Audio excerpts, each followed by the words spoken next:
Sinimulan na ng Senate Committee on Women, Children, Family Relations and Gender Equality ang pagdinig sa insidente ng pamamaril sa isang paaralan sa Tacloban City. Dito ay tinalakay ni Senator Riza Hontiveros ang posibleng nakaimpluwensya sa dalawang menor de edad na suspect para gawin ang krimen. Si Bernard Ferrer sa Sentro ng Balita Live.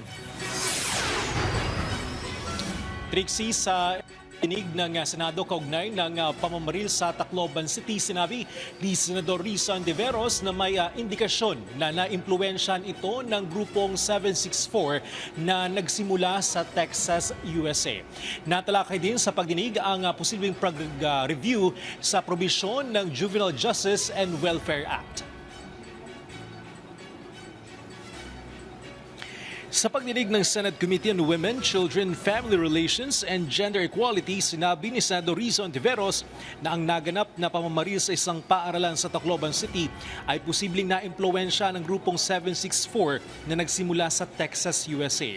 Ang grupo ay itinatag ng isang 15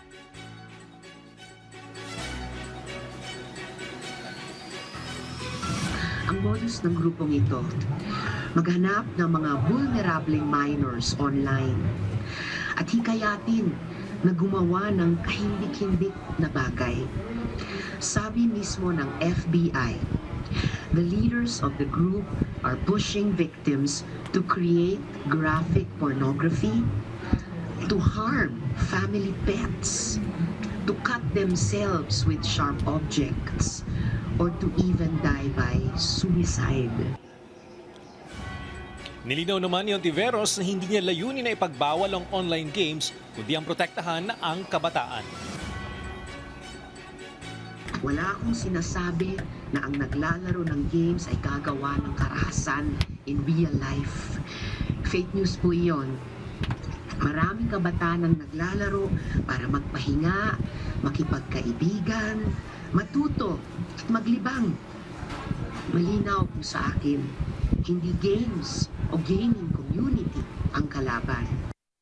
Bukod sa banta ng cyberspace, binigyang diin din ang malaking kakulangan matapos madaling nakahawak ng mga tunay na barilang mga sospek. Kaya sa trahedya, nanawagan ngayon ng mga mababatas na mas mahigpit na regulasyon sa mga online platform. Kasabay nito ay minungkahi rin ang pagrepaso sa Juvenile Justice and Welfare Act, ang pagpapalakas sa mental health intervention ng Department of Education. Sa kasalukuyan, ipinasa na sa National Bureau of Investigation ang mga nakuhang digital leads para matukoy at maaksyonan ang posibleng mas malawak na network ng mga kriminal.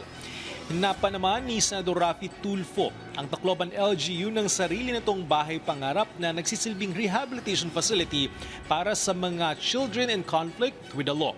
Naniniwala si Tulfo na hindi dapat ihalo ang mga bata sa hardened criminals. Binigyan din naman ni Senador Christopher Bongo ang kahalagaan na matutukan ang usapin ng mental health sa mga kabataan.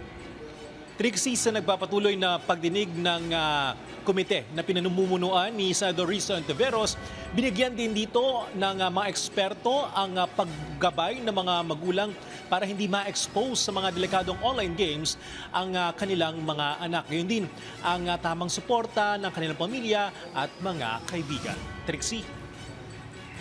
Alright, maraming salamat, Bernard Ferrer.